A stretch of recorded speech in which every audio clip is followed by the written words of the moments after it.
Hi everybody, Dr. Orna Isaacson here.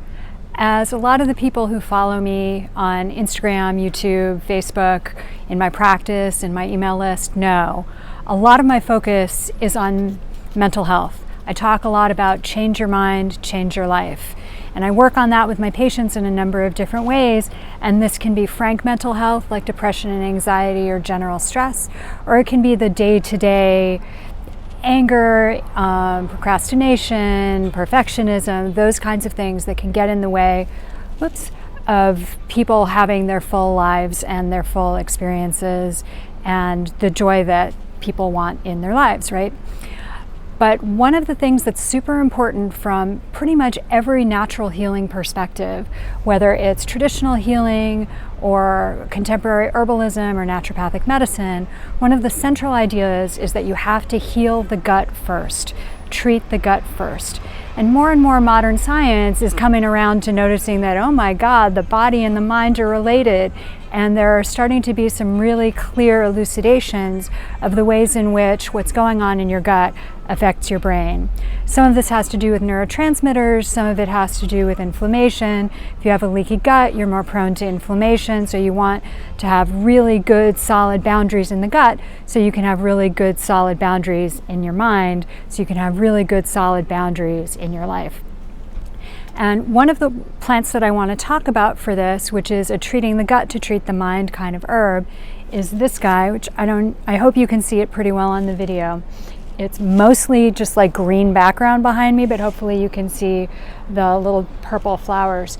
And there are a ton of bees, so hopefully you will not watch me get stung. They were nice to me earlier when I was talking to them. So this is burdock, and as you can see where it gets its name. This is traditionally used as a food. The root gets dug up, and you can chop it up and put it into soups. You can ferment it.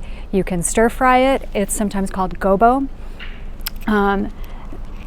It's also used as medicinally as a tea and as a tincture. And one of the beneficial properties that this has for gut health specifically is that the root is high in inulin.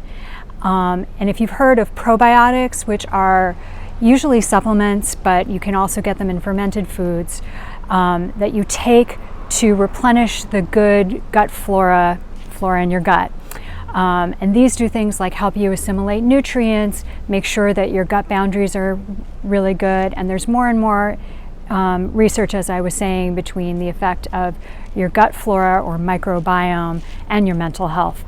So burdock root as a tea or as a food or as a fermented food is a great way to promote gut health.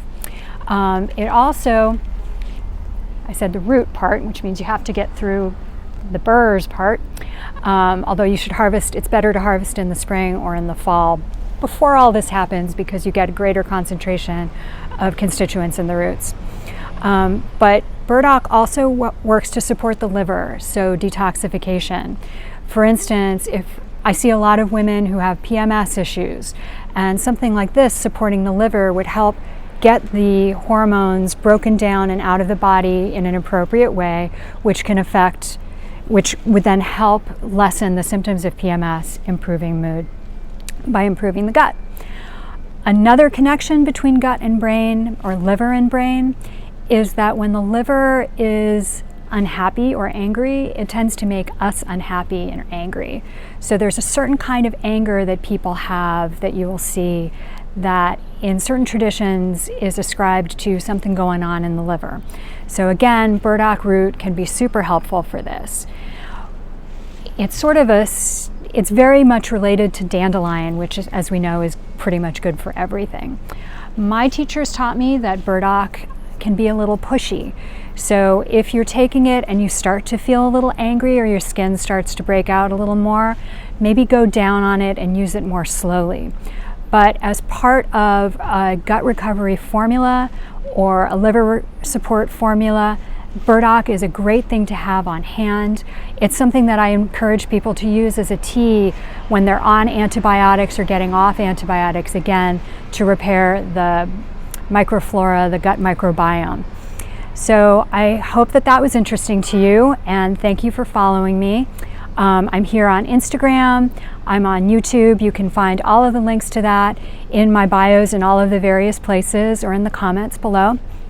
And I would love to know what your experiences have been with burdock. Do you love it? Do you hate it?